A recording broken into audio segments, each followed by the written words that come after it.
As a parent, I'll generally support my kids as they explore different ideas, including ideas about God.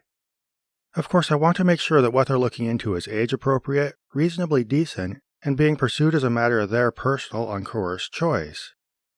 But as long as those criteria are met, I think their journey is best served if I give them freedom to explore and be available to have frank, open conversations with them. It's really the only way to get them to internalize their own personal beliefs and identity, and it's definitely better than trying to forbid Christianity the way some Christian parents try to forbid atheism. Of course, I know a lot of stuff depends on age and you have to know your own kids, so I'm not making a judgment call for everybody, but that's what works for me. But one side effect of my approach is that it resulted in my personal email account getting flooded with spam from Focus on the Family. And while most of these go to my junk folder or get deleted, one day one of them grabbed my attention. Titled, Could Your Kids Defend Their Faith?, it offered a free video series.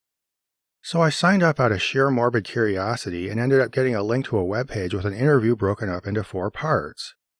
It said there were 5, but there were only 4. Whatever.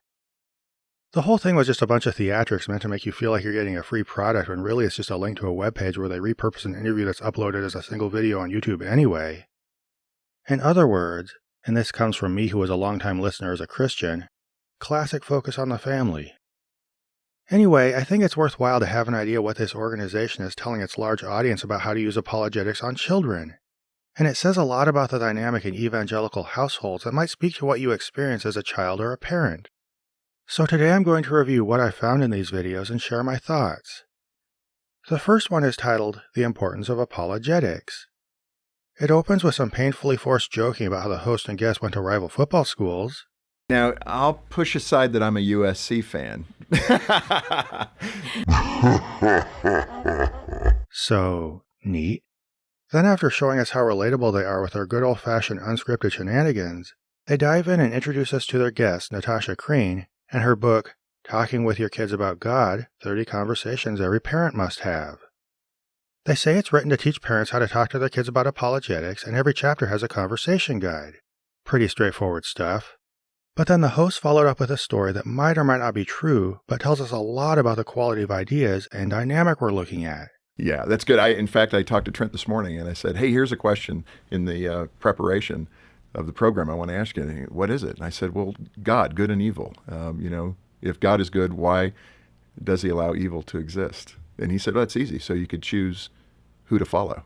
I went, wow, okay, that's sunk in. Answer, yeah. And that's the kind of good questions that you're proposing here in your book. If that's what they consider a good answer to the problem of evil, and reflects the quality of Natasha's book, it sounds like what we're dealing with just might be as basic as someone collecting the most embarrassingly basic, square one, already debunked apologetic talking points you heard around church and repackaging them for nervous parents.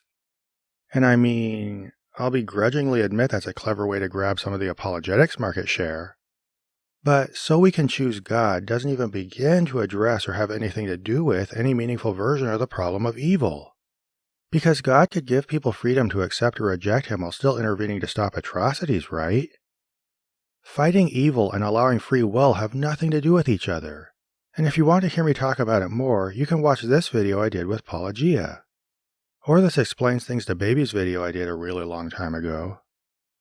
My point here is not just that this retort is flawed, but that it's such an obvious non-answer that it basically represents a choice not to engage with the problem of evil. Whether or not it's true, the host's story sounds like nothing but a formulaic setup to a brazenly superficial canned answer. And I guess that works in a way if both you and your child want to cooperate to sweep a problem with your faith under the rug. But what do you do when your child wants to explore real, open-ended answers to these questions? Focus on the Family is not preparing parents for that kind of conversation, and is in fact setting them up to be so caught off guard by it that it goes poorly. It's really sad. From there they go on to discuss how Natasha started a parenting blog. It's not worth listening to the whole thing, but to sum up, the essence of it is she was raising 3 kids and felt kind of isolated, so she started a blog talking about how she was teaching her kids to love Jesus. And to be fair, the impulse to do this kind of thing is understandable. But then listen to her story about what happened when atheists started finding her blog. Well, what I didn't realize is that when you blog, people share your blog posts online, which is a good thing, but that will bring people who are also non-believers to your site. And so what happened was I started getting just a large stream of comments from skeptics of Christianity who were coming to the site, and they were commenting on everything that I would say. And I have to emphasize, I was not writing anything provocative. I wasn't trying to pick debates with atheists. I wouldn't have even been able to if I wanted to at the time.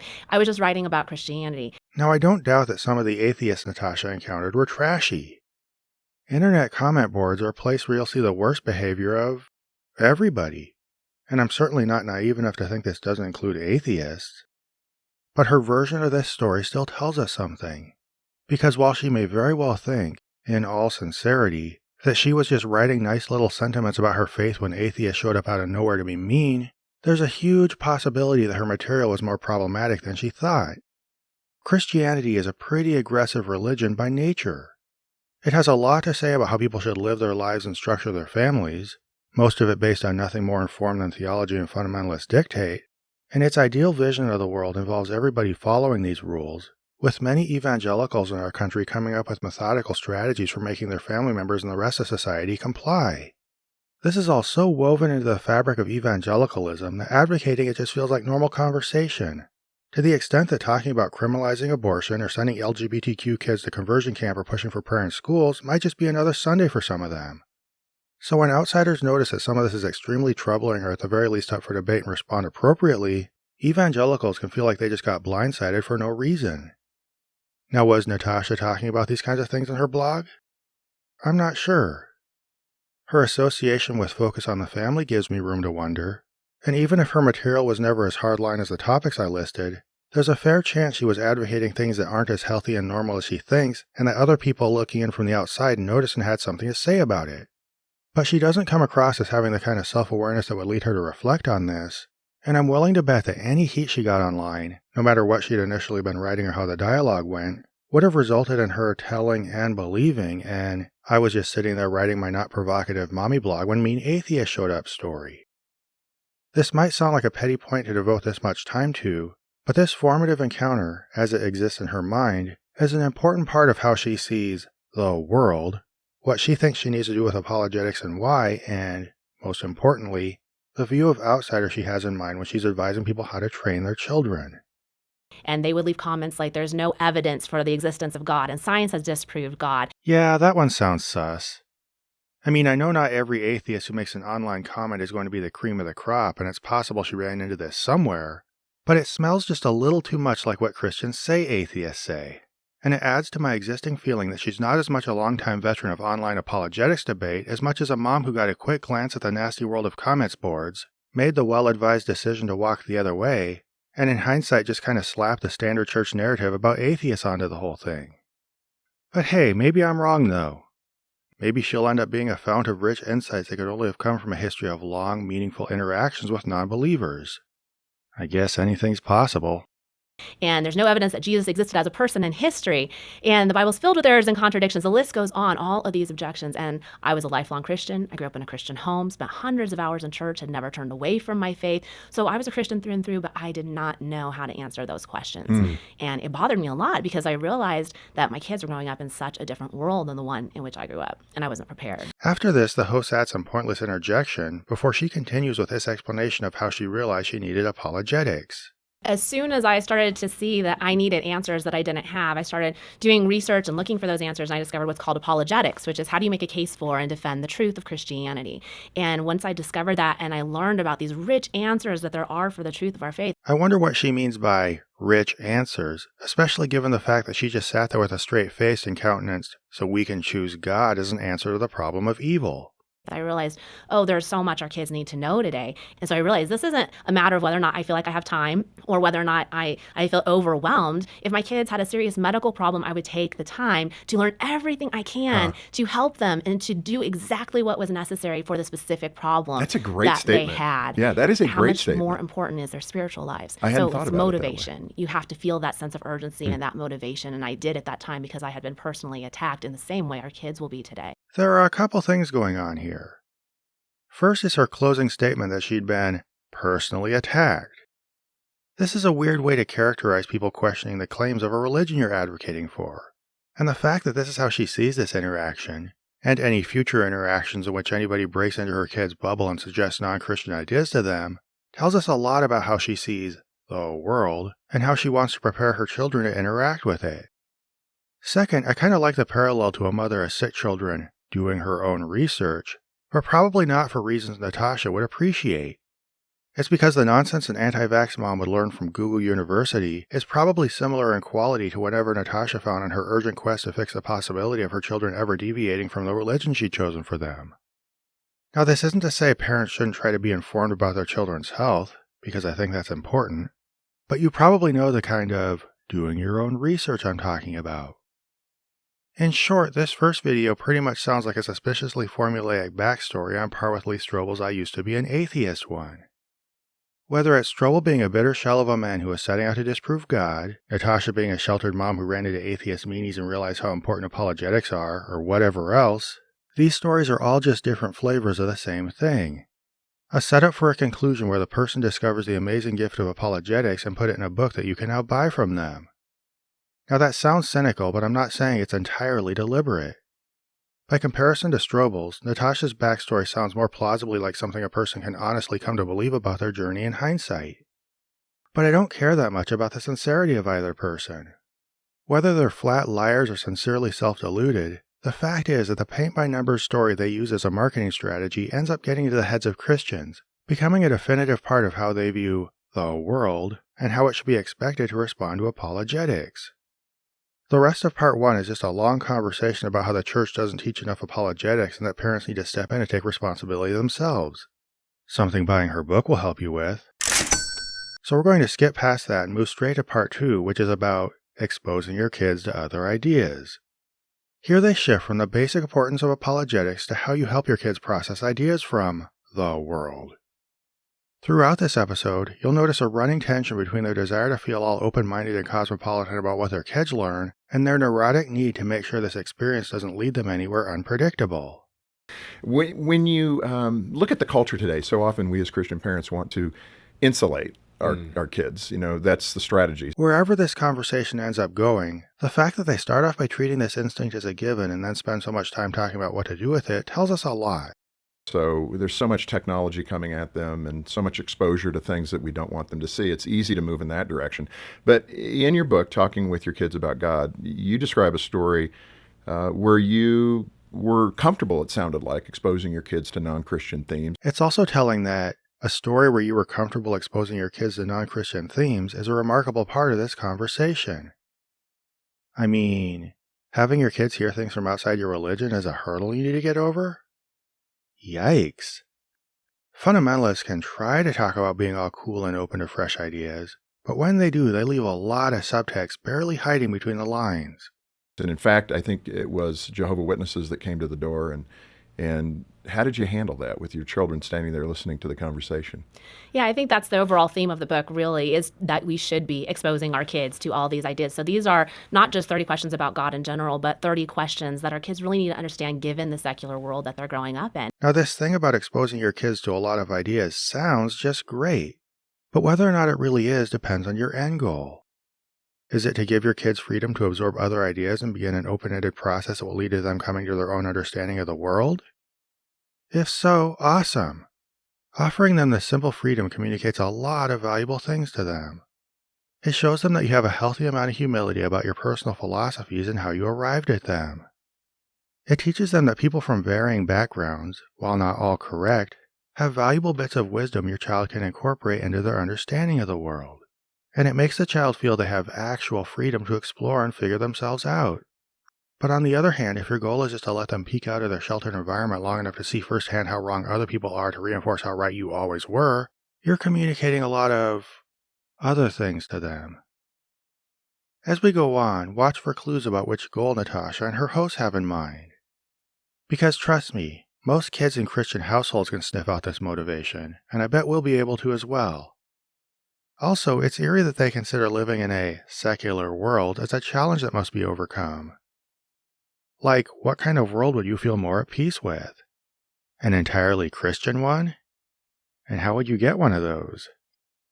Anyway, listen carefully to the following story, which uses an encounter with a Jehovah's Witness as an example of your kids being exposed to the world. But to the story that you just mentioned about Jehovah's Witnesses coming to the door, I was just making dinner one night and I heard the door knock and I went down there and my son was playing near the door and he was probably about 6 at the time. And I opened the door and they introduced themselves as a mom and a girl who was about my son's age. And she said, "Can my daughter show you this movie about God? It really just shows the design of a butterfly and how that points to God's existence." And it was a perfect opportunity. I knew my son was kind of listening nearby and I said, "Oh, that's great. I totally believe the same thing. I agree with you that the design in nature points to the existence of God. I'm a Christian." And she said, "Oh, we're Christians too. I'm so glad to meet you because everyone I talk to is an atheist when I go door to door." This doesn't sound remotely true, and I'm fairly confident that we're looking at one of 3 scenarios here. Either Natasha's bullshitting us, the Jehovah's Witness was bullshitting Natasha, or people in the neighborhood were bullshitting the Jehovah's Witness because they wanted her to go away. Maybe a combination of all 3. It sure does fit with both Natasha's and the JW's narrative, but not a chance in the world anybody's knocking on doors finding nothing but atheists. And I said, that I understand what you're doing and I really appreciate that. But I knew my son was listening. I wanted him to understand how we can approach these things. I said, I don't have a lot of time right now because I'm in the middle of making dinner, but I just want to say that we still do have differences between us because based on your translation of the Bible that Jehovah's Witnesses use, that Jesus is not God. Jesus is not part of the Trinity. And that is very different than what I would believe based on the translation that we use. And so I said, part of what I do as a parent to help my kids is expose them to other viewpoints in the world to explain why there's good reason to believe that my faith is true. Notice how clearly she just telegraphed her motivation. To her, other viewpoints aren't an indication that there are a lot of people out there with a lot of ideas, and that you're just one among them who might be as liable as any of the others to be wrong. They're just potential object lessons to help your kids see that you're as absolutely right as you already know you are. That's incredibly arrogant and just not helpful. And I would just encourage you to do the same with your daughter, to look into why is it that so many Bible scholars reject that translation of the Bible. And here we see how that arrogance presents itself in conversation. 2 mothers are standing at the door discussing their different religions, and one of them thinks she understands how Bibles were translated well enough to dismiss the other one's idea of Jesus as misinformed. Which is an amazingly grandiose assumption along with a shitty thing to low-key insinuate in front of another person's kid. I mean, sorry, but I really doubt either of these women shopped around for the truest religion and picked their current one after a comprehensive survey of how ancient documents were produced, chosen, and translated into English gave them an informed understanding of how the supernatural happened. More likely their faiths picked them through birth or happenstance, and both of them heard this pastor or that book make generalizations about how the religion has, all the evidence and correct translations and stuff, because, all the religions say that, and they likely just took it at face value for no informed reason since it evaluated the religion they were invested in. So it takes a tremendous lack of self-awareness to think you really have enough knowledge on these advanced topics to throw this kind of shade at another mom with kids watching. And by modeling this to her son as an adequate way to settle into your beliefs and dismiss those of others, she was training him to be satisfied with his same lack of self-awareness, to jump to conclusions the same way she does, and to have the same kind of unconstructive, self-reinforcing conversations she does. Yeah, really good. And she looked at me and she kind of nodded. And then everybody clapped.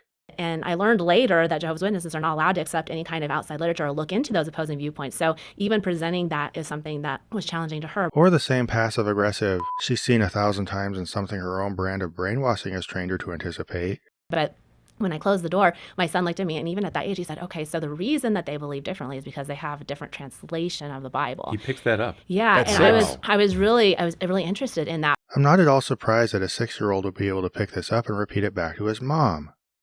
What's interesting is that she found his ability to mimic that kind of pat answer satisfying, regardless of the fact that he probably understood little about what it meant or why it was significant.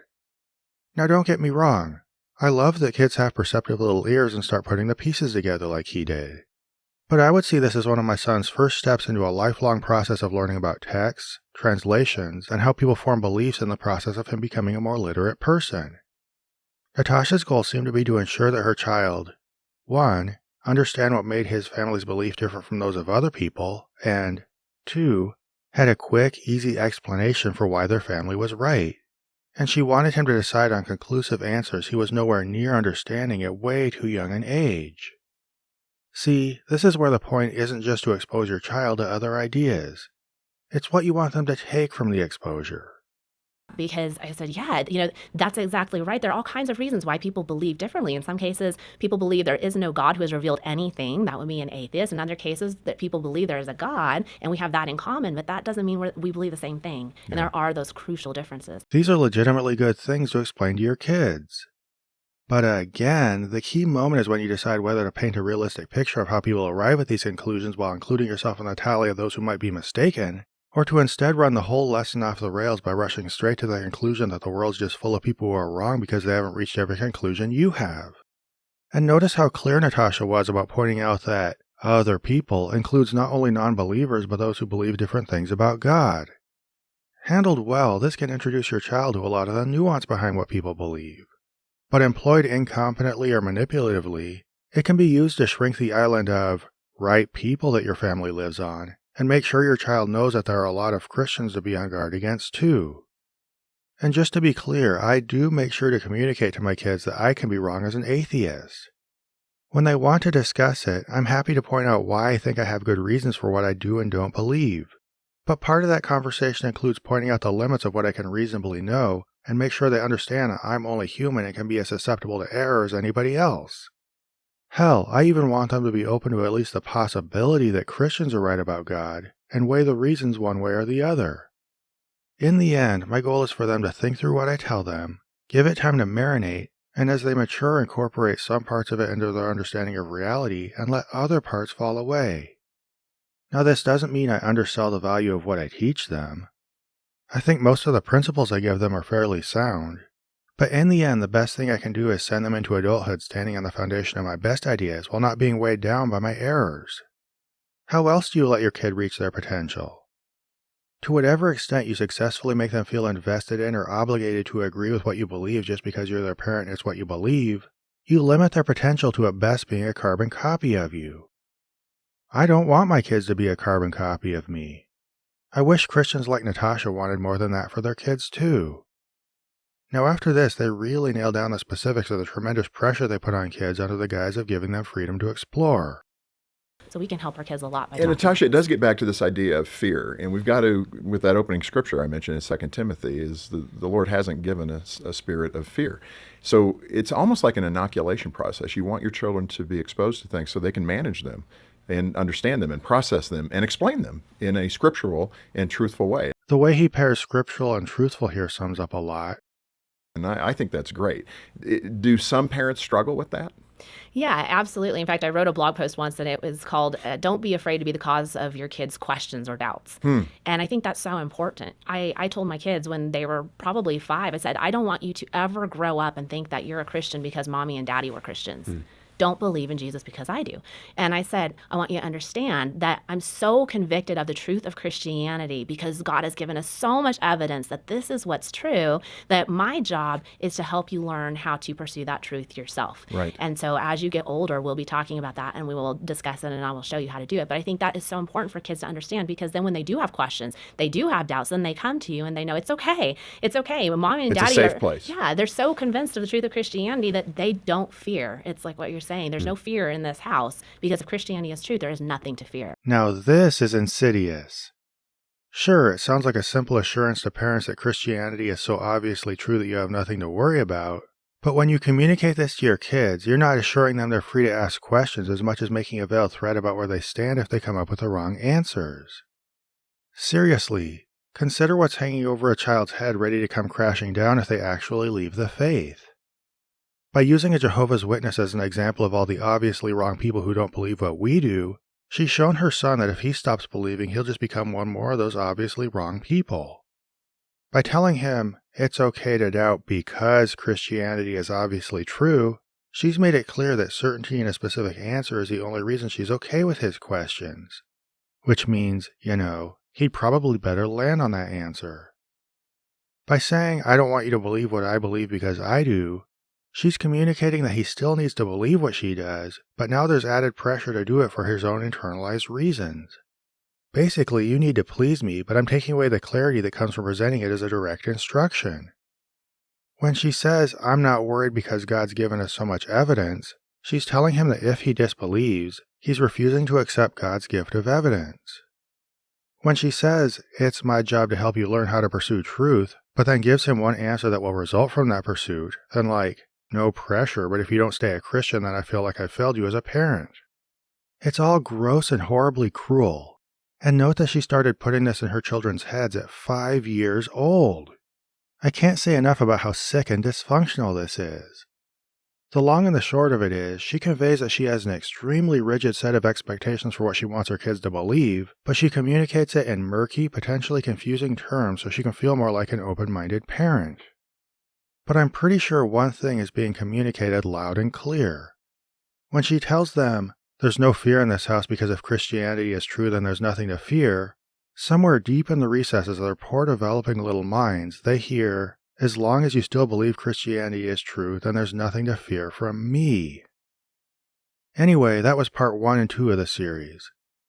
Next time I'll wrap up parts 3 and 4, and this thing's pretty intense for me, so wish me luck. Whether you're a parent or a child who grew up in a Christian home, I hope you find this helpful.